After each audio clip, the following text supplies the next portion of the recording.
الحمدللہ رب العالمین، الصلاۃ والسلام علی سید الانبیاء والمرسلین وعلی آلہ واصحابہ اجمعین، اما بعد، اعوذ باللہ من الشیطان الرجیم، بسم اللہ الرحمن الرحیم۔ بحمد اللہ تعالیٰ کہ پروردگار عالم جل وعلا کے احسان اور کرم سے آج آپ اپنا سبق ملاحظہ کریں گے سورۃ النساء شریفہ کی 137 نمبر آیت شریفہ سے آگے ملاحظہ کیجیے گا۔ اعوذ باللہ من الشیطان الرجیم، بسم اللہ الرحمن الرحیم۔ بشر المنافقین بأن لهم عذابا علیما۔ بشر المنافقین، یا رسول اللہ صلی اللہ تعالیٰ علیہ وسلم خوشخبری سنا دو ان لوگوں کو کہ جو منافق ہیں، کہ بِأَنَّ لَهُمْ عَذَابًا أَلِيمًا، کہ ان کے لیے دکھ دینے والا دردناک عذاب ہے۔ یہاں لفظ بشارت ان کو ذلیل کرنے کے لیے ہے کہ جس طرح وہ یہ سمجھتے تھے کہ ہمیں تو ہر چہار جانوں سے بشارتیں ہی بشارتیں ملیں گی، کیونکہ منافق نفق عربی میں ٹنل سرنگ کو کہتے ہیں جس کے دونوں طرف دروازے ہوتے ہیں، ادھر سے داخل ہونے والا دوسری جانب نکل جاتا ہے۔ منافق بھی ایسا ہی ہوتا ہے، جس کے پاس جاتا ہے اسی کا ہو جاتا ہے۔ مسلمانوں کے پاس بیٹھتے تو کہتے قالوا آمنا وَإِذَا خَلَوْا إِلَىٰ شَيَاطِينِهِمْ قَالُوا إِنَّا مَعَكُمْ، وہ اپنے شیطانوں کے پاس جاتے کہتے ہم تو تمہارے ساتھی ہیں، کہتے دیکھو ہم نے دونوں طرف سے ہی مبارکباد لے لی، وہ ہمیں اپنا ساتھی سمجھتے ہیں، یہ ہمیں اپنا ساتھی سمجھتے ہیں، ہم بڑے دانا ہیں، بڑے عقل مند ہیں، ہمارے یہ بڑی خوشخبریاں ہیں۔ رب ذوالجلال فرماتے ہیں ان کو پھر یہ خوشخبری سنا دو، اور وہ خوشخبری کس بات کی ہے؟ دردناک عذاب کی، عذاب علیم کی، ان کو ذلیل کرنے کے لیے فرمایا گیا۔ کیسا عذاب؟ کون سے منافق؟ بِأَنَّ لَهُمْ عَذَابًا عَلِيمًا الَّذِينَ يَتَّخِذُونَ الْكَافِرِينَ أَوْلِيَاءَ مِن دُونِ الْمُؤْمِنِينَ۔ یہ کون منافق ہیں؟ بے شک وہ بدبخت کہ جنہوں نے بنا لیا کافروں کو اپنا یار ایمان والوں کے مقابلہ میں، یعنی حقیقتاً وہ ہیں ہی کافر، بلکہ بدترین کافر۔ ان المنافقین فی الدرک الاسفل من النار، منافق جہنم کے گہرے ترین گڑھے میں ہوں گے۔ یہ ہیں کافر ہی، کافروں سے بھی بدتر ہیں، کیونکہ یہ دھوکہ بھی دے رہے ہیں۔ دوسرے کافر تو اعلانیہ کافر ہیں، مسلمانوں سے دھوکہ نہیں کھاتا، اور یہ آستین کے سانپ ہیں، یہ دھوکہ دیتے ہیں ایمان والوں کو، یہ ان سے برے ہیں، کیونکہ ایمان اللہ تعالیٰ اور اس کے رسول کی محبت کی معراج کا نام ہے، کہ جو بندہ اللہ تعالیٰ سے بھی شدید پیار کرتے ہیں، اللہ تعالیٰ کے محبوب پیارے کریم آقا صلی اللہ علیہ وسلم سے بھی شدید پیار کرتا ہے، وہ ایمان والا ہے۔ منافق کے دل میں اللہ اور اس کے رسول کی یہ محبت نہیں ہے، اس لیے وہ کافر ہے۔ تو رب کریم ارشاد گرامی قدر فرماتے ہیں انہوں نے ایمان والوں کے مقابلہ میں کافروں کو اپنا یار بنا لیا۔ ایبتغون عندہم العزہ، کیا وہ کافروں کے پاس عزت تلاش کر رہے ہیں کہ ہمیں عزت مل جائے گی؟ معاذ اللہ معاذ اللہ، یاد رکھو فإن العزة للہ جمیعا، اس پہ شک نہیں کہ ساری کی ساری عزت رب کائنات جل وعلا کے دست قدرت میں ہے۔ اللہ تعالیٰ جل مجلہ ہمیں معاف فرمائے، اللہ تعالیٰ جل وعلا معاف فرمائے، اللہ تعالیٰ جل وعلا معاف فرمائے۔ آج ہم کافروں سے عزت تلاش کرنے کے لیے کافروں سے رابطہ صرف اس لیے کرتے ہیں ہمیں عزت مل جائے۔ اللہ تعالیٰ مجھے معاف فرمائے، میں اعتراض نہیں کرتا، مگر سیاست دانوں میں اکثریت ایسی ہے کہ جو کافروں کے ساتھ اس لیے راہ و رسم بڑھاتے ہیں کہ ان کو عزت مل جائے، ان کو اقتدار مل جائے۔ وہ یہ سمجھتے ہیں کہ عزت ان کے پاس ہے، جس طرح ہمارے ہاں ایک لفظ کہا جاتا ہے کہ پاکستان کا جو بھی صاحب اقتدار ٹولہ ہے، اس کی نکیل، اس کی رسی امریکہ کے ہاتھ میں ہے، وہ جدھر چاہتا ہے گھما دیتا ہے۔ پہلے برٹش برطانیہ کے ہاتھ میں تھی، آج کل امریکہ کے ہاتھ میں ہے، وہ جو چاہتا ہے سارے ان کافروں کو راضی کرنا چاہتے ہیں۔ میرا اللہ فرماتا عقل کے اندھو عزت ان کے پاس ڈھونڈتے ہو، عزت کا مالک تو میں ہوں۔ تم کیوں سب کچھ کو چھوڑ کر اپنے رب کی جانب رجوع نکل لیے تھے؟ پھر دیکھو تمہیں وہ عزت عطا فرماتا ہے کہ عزت عطا نہیں فرماتا۔ خلاق کائنات جل وعلا شاہ فرماتے ہیں وَقَدْ نَزَّلَ عَلَيْكُمْ فِي الْكِتَابِ ان اذا سمعتم آیات اللہ یکفر بها ویستہزأ بها فلا تقعدوا معهم حتى يخوضوا في حدیث غیرہ. اللہ اکبر. وقد نزل علیکم فی الکتاب، بے شک اللہ تعالیٰ جل وعلا نے تم پر قرآن کریم فرقان حمید میں یہ حکم ارشاد فرما دیا ہے.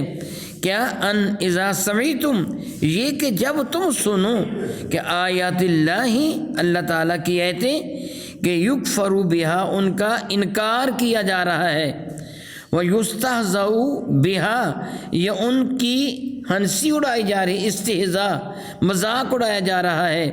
فلا تقعدوا معہم، تو پھر ایسے لوگوں کے قریب بھی نہ بیٹھو. رب کریم معاف فرمائے ہمیں. ہم مسلمانوں کی حالت بہت خراب ہو گئی ہے، بہت ہی خراب ہو گئی ہے. ہمارے قوانین اللہ اور اس کے رسول کے احکامات کے خلاف ہیں. پاکستان میں اسلامی قوانین نافذ نہیں ہیں. کوئی ایک آدھ ہوگا، جس طرح یہ وراثت وغیرہ کا قانون، چند ایک قانون ہوں گے جو اسلامی ہیں، باقی سارے غیر اسلامی قوانین ہیں. تو اللہ تعالیٰ فرماتا ہے جہاں میری ایتوں کا انکار کیا جا رہا ہو، ان کے خلاف کہا جا رہا ہو، تو ان کے پاس نہ بیٹھو. اور تو تم دیکھو کہ مذاق اڑایا جا رہا ہے. اللہ یعوذ باللہ تعالیٰ ثم اللہ یعوذ باللہ تعالیٰ اسلامی قوانین کو کالے قوانین، معاذ اللہ تعالیٰ ثم اللہ ظالمانہ قوانین تک کہا گیا. اور کہنے والے عوام نہیں، خواص تھے، ارباب اقتدار تھے. ان کے تو پاس بیٹھنا بھی حرام ہے. اللہ نے منع فرما دی ان کے پاس نہ بیٹھو جو ہماری ایتوں کا مذاق اڑاتے ہیں، ہنسی اڑاتے ہیں. فلا تقعدوا معہم، ہرگز ہرگز ان کے پاس نہ بیٹھو. حتی یخوضوا فی حدیث غیرہ، جب تک وہ کسی اور بات پہ مشغول نہیں ہو جاتے. یعنی تم ان کے ساتھ کاروبار کر سکتے ہو اور بات کر سکتے ہو، لیکن جب وہ اللہ اور اس کے رسول کی نافرمانی کر رہے ہوں، اسلام کا مذاق اڑا رہے ہوں، غلط تعویلات پیش کر رہے ہوں، پھر ان کے پاس نہ بیٹھو. مفسرین کرام فرماتے ہیں کہ برے عقیدے والوں کی محفل میں، مجلس میں، صحبت میں بیٹھنے کا یہی حکم ہے کہ جب تم برے عقیدے والوں کے پاس بیٹھو گے تو برائی اپنے دامن میں سمیٹ کر لاؤ گے. میرے کریم آقا رسول عربی شفیع معظم رحمۃ اللہ کی جو آیت کریمہ تھی کہ بہترین مثال دے کر بات کو بڑے آسان طریقے سے سمجھا دیا کرتے تھے. مفہوم حدیث ہے، فرمایا تھا کہ اچھے آدمی کی صحبت، اچھے لوگوں کی صحبت اس طرح ہے جس طرح کستوری بیچنے والے کے ساتھ یارانہ، کہ تم کستوری بیچنے والے کے ساتھ تم یارانہ لگا لو گے، دوستی لگا لو گے، اگر وہ تھوڑا بھی کوئی سخی ہوا تو کبھی نہ کبھی تھوڑی بہت کستوری تم کو دے ہی دے گا، یا خود تمہارا جی چاہے گا میں خرید لوں. اگر ایسے بھی نہ ہوگا، تم بھی نہیں خریدنا چاہتے، وہ بھی کنجوس ہے، وہ بھی نہیں دیتا، تو کم از کم وہ خوشبو جو وہاں پھیلی ہوئی اس ماحول میں، اس کو تو وہ روک نہیں سکتا، اور تم اس سے یقیناً مستفید ہو جاؤ گے. اور یہ چیز ایک حقیقت ہے. اگر آپ اپنے کمرے میں خوشبو سلگا لیتے ہیں، یعنی اگربتی وغیرہ یا اسپرے وغیرہ کا لیتے ہیں، فریش ایئر وغیرہ، تو آپ کے لباس سے بھی ویسی ہی خوشبو آتی ہے. آپ ہاسپیٹل میں گھوم کے آتے ہیں تو ہاسپیٹل میں جو فنائل وغیرہ اس کا چھڑکاؤ کیا ہوتا ہے، اس کی خوشبو بھی آپ کے کپڑوں میں آ جاتی ہے. یعنی صحبت کا اثر ضرور ہوتا ہے. اچھے لوگوں کے پاس بیٹھو، بدبختوں کے پاس نہ بیٹھو کہ جو تمہیں اللہ یعوذ باللہ تعالیٰ ثم اللہ یعوذ باللہ تعالیٰ اللہ اور اس کے رسول کی نافرمانی کا سبق دیں. رب کریم اشارے گرامی قدر فرماتا کہ اگر تم ان کے پاس بیٹھے تو انکم اذا مثلہم، پھر تم بھی انہی کی مثل ہوگے. اللہ یعوذ باللہ تعالیٰ ثم اللہ یعوذ باللہ تعالیٰ. بعض اوقات بد عقیدہ قسم کے لوگوں سے بچے قرآن پاک پڑھتے ہیں، جب ان کو سمجھایا جاتا ہے کہ بد عقیدہ سے قرآن پاک نہ پڑھاؤ تو کہتے ہیں پھر کیا ہوا، وہ قرآن پاک پڑھتے ہیں، پھر کیا ہوا.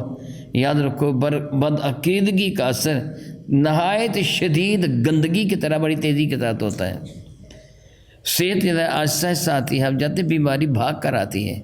اگر آپ کرونا کے دنوں میں بندے کو بندے کے قریب بیٹھنے دیتے تھے کہ کہیں اس کا کرونا اس کو نہ آ جائے، تو بدعقیدہ لوگوں کے پاس اس طرح بیٹھنا، میل جول رکھنا اور ان کے ساتھ اپنے تعلقات استوار کرنا، اللہ تعالیٰ فرماتا کہ اگر تم ان کے پاس سے اٹھ کے نہ آئے تو انکم اذا مثلکم، تم بھی انہی کے مثل ہوگے۔ ان اللہ جامع المنافقین والکافرین فی جہنم جميعا، بے شک اللہ تعالیٰ کافروں کو، منافقوں کو، سب کو جہنم میں ایک جگہ اکٹھا کر دے گا۔ اکٹھا کرنے سے مراد یہ نہیں کہ سب کو ایک ہی قسم کا عذاب ہوگا۔ میں قبل ازیں قرآن کریم کا آیہ برکہ تلاوت کر چکا ہوں کہ ان المنافقین فی الدرک الاسفل من النار، جو منافق ہوں گے وہ تو بڑے گہرے گڑھے میں ہوں گے۔ مراد یہ کہ سب کو جہنم میں ڈال دیا جائے گا، درجات مختلف ہوں گے۔ کافروں کو اور منافقوں کو جہنم میں ڈال دیا جائے گا، اور جس کا گناہ جتنا شدید ہوگا اس کا عذاب بھی اسی قدر شدید ہوگا۔ جو کفر میں جتنا آگے بڑھا ہوا ہوگا اس کو سزا بھی اسی قدر معاذ اللہ تعالیٰ ملے گی۔ پروردگار عالم جل وعلا کی شان گرامی قدر فرماتے ہیں کہ یہ کون لوگ ہیں؟ الذین یتربصون بکم، یہ وہ لوگ ہیں کہ جو تمہیں دیکھتے ہیں، بصارت دیکھتے ہیں، یہ تمہیں دیکھتے رہتے ہیں، طاق میں رہتے ہیں۔ فَإِن كَانَ لَكُمْ فَتْحٌ مِّنَ اللَّهِ، اور اگر تمہیں رب کائنات جل وعلا کامیابی و کامرانی سے ہمکنار فرما دیتا ہے۔ مسلمان کے مقدر میں ہے ہی کامیابی، شہید ہو جائے پھر بھی کامیاب ہے، کافر کو قتل کر دے پھر بھی کامیاب ہے۔ یہاں مراد کامیابی سے مراد ہے کہ کافروں کو قتل کر دینا اور ان سے مال غنیمت حاصل کر لینا، دونوں جہانوں کی کامیابی۔ اگر تمہیں رب کائنات جل وعلا فتح و نصرت سے نوازتا ہے تو قالوا الم نکم معکم، تو یہ کہتے ہیں کیا ہم تمہارے ساتھی نہیں ہیں، ہمیں بھی کچھ حصہ دے دو، ہم بھی تو مسلمان ہیں نا۔ پھر منافق اپنے بڑا پکا مسلمان ثابت کرتے ہیں، بڑی وہ چکنی چڑی باتیں کرتے ہیں جو کو مکہ لگانا کہتے ہیں، یہ بڑی عزت کرتے ہیں، بڑا احترام کرتے ہیں حضور کا بھی، صحابہ کا بھی، تاکہ کچھ نہ کچھ انہیں بھی مل جائے۔ وَإِن كَانَ لِلْكَافِرِ نَصِيبٌ، لیکن اب اگر کبھی کافروں کا کوئی حصہ ہے، یعنی کافر اس طرح وہ بھاگ گئے میدان جنگ سے، یا مسلمانوں کا نقصان ہو گیا جس طرح میدان احد میں وہ پہلے جملہ کہہ چکا ہوں، حقیقتاً نقصان ہوتا ہی نہیں ایمان والے کا، مراد ظاہری نقصان ہے، کیونکہ ایمان والا زندگی کیا ہے؟ میرے سامنے قرآن کریم کھلا پڑا ہے، آپ بھی مسجد میں بیٹھے ہیں، قرآن پاک آپ کے سامنے کھلے ہوئے ہیں، ہم سب نے مر جانا ہے، حقیقت ہے، اس کا انکار ہی نہیں ہے۔ بجائے اسی طرح تڑپ تڑپ کے مرنے کے میدان جنگ میں کافروں سے لڑائی کرتے کیوں شہادت کا مرتبہ نہ پائے؟ کیوں نہ ایسی ہو؟ یعنی وہ ایمان والا میدان جنگ میں ہر اعتبار سے کامیابی ہوتا ہے، ناکام ہوتا ہی نہیں ہے۔ مراد یہ ہے کہ بظاہر تمہیں مرتبہ شہادت میسر آ جائے جو ایک بڑی کامیابی ہے، تو پھر یہ کیا کہتے ہیں؟ قالو، پھر جو منافق وہاں سے بچ کے آ جاتے ہیں یا مسلمان بچ کے آ جاتے ہیں، قالو کہتے ہیں الم نستحوذ علیکم، کیا ہمیں تم پر قابو نہ تھا، ونمنعکم، اور کیا ہم نے تم کو منع نہ کیا تھا، من المؤمنین، ایمان والوں سے، کہ ان کے ساتھ نہ جاؤ، لڑائی نہ کرو، مارے جاؤ گے، نقصان اٹھایا جائے گا۔ ان کو ہیلے بہانوں سے روکتے تھے، لیکن اگر کوئی ساتھ چلا جاتا مر جاتا تو کہتے دیکھا ہم نے کتنا منع کیا تھا ان کے ساتھ نہ جانا، نہیں مانا، وہ مارا گیا۔ پتہ چلا کہ مسلمانوں کے ساتھ جہاد میں منافق بھی ہوا کرتے تھے، اور اس لیے ہوتے تھے کہ مال غنیمت ملے گا۔ رب ذوالجلال شان گرامی قدر فرماتے ہیں فاللہ یحکم بینکم یوم القیامہ، بس اللہ تعالیٰ جل وعلا تمہارے درمیان حکم ارشاد فرمائے گا قیامت کے دن۔ وَلَن يَجْعَلَ اللَّهُ لِلْكَافِرِينَ عَلَى الْمُؤْمِنِينَ سَبِيلًا، اور اللہ تعالیٰ نے کافروں کو ایمان والوں پر کوئی بھی راہ نہیں دیا۔ علامہ قرطبی رحمۃ اللہ تعالیٰ بڑی پیاری بات فرماتے ہیں، کبھی بھی کافر مسلمانوں پر غالب نہیں آ سکتے جب تک مسلمانوں سے غداری نہ کریں، اور یہ تاریخ شاہد ہے۔ جب بھی مسلمانوں پر کافر غالب آئے اس کے پیچھے غداروں کا ہاتھ تھا، خواہ وہ جعفر میر صادق تھا، خواہ وہ جعفر صادق وغیرہ وغیرہ تھے، یہ وہ بدبخت اسی طرح ہمیشہ کے لیے ہے۔ اور پاکستان بننے میں بھی آپ جانتے ہیں کہ میں قبل عظیم میں بتا چکا اور کر چکا ہوں کہ سیکرٹری جنرل مسلم لیگ کا ظفر اللہ خان قادیانی تھا۔ اس خبیث نے فیروز پور کی ساری تحصیلیں ان کافروں کو دے دی اور مسلم لیگ کی معاذ اللہ مخالفت کی۔ اگر وہ فیروز پور کی تحصیلیں، گرداسپور کا وہ علاقہ پاکستان میں شامل ہو جاتا جو ان کے اپنے نظریہ کے مطابق جہاں کثرت کے ساتھ مسلم آبادی ہو اس کو پاکستان کا حصہ بنا دیا جائے گا۔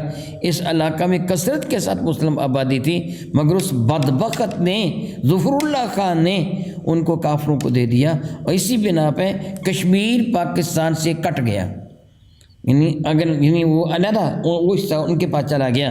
اگر ایسے ہوتا فیروز پور کی ساری تحصیلیں آ جاتی، شکر گڑھ وغیرہ کی ایک تحصیل آئی، دو یا چند تحصیلیں، وہ ضلع فیروز پور سارے کا سارا آ جاتا تو کشمیر اور بھارت کے درمیان یہ ساری کی ساری ایک پٹی تھی جو پاکستان کے پاس آ جاتی اور کشمیر خود پاکستان کے پاس آتا ہوتا، یعنی وہ پاکستان یہ حصار ایک بن جاتا۔ اس بدبخت نے جب بھی نقصان ہوا منافقوں کی وجہ سے ہوا، ہمارا ایک ملک علیحدہ ہوا منافقوں کی وجہ سے ہوا، ریشہ دوانی کرنے والوں کی وجہ سے ہوا۔ آپ جانتے ہیں کہ ساتھ والے ملک افغانستان میں کتنا عرصہ وہ کافر کوشش کرتے رہے کہ ان کو فتح کیا جائے، نہیں فتح ہوتا نا۔ فتح کب ہوتا ہے؟ جب مسلمان کے خلاف ہو جاتا ہے۔ اگر آپ مسلمانوں کے عروج و زوال کی داستانیں پڑھیں نا تو آپ یہ پڑھ کر حیران ہو جائیں گے، اتنا نقصان کافروں نے مسلمانوں کا نہیں کیا تھا جتنا نقصان مسلمانوں نے مسلمانوں کا کیا، غداری کر کے، منافقت کر کے۔ علامہ قرطبی فرماتے ہیں اگر مسلمان غداری نہ کریں، اللہ اور اس کے رسول سے وفا کریں تو کبھی بھی ناکام نہیں ہوں گے۔ ناکام تب بھی ہوتے ہیں جب یہ غداری کرتے ہیں، اللہ اور اس کے رسول کی نافرمانی کرتے ہیں۔ معاذ اللہ تعالیٰ ثم معاذ اللہ تعالیٰ او کما قال اللہ تبارک و تعالی واللہ تعالی اعلم باسرار کتاب۔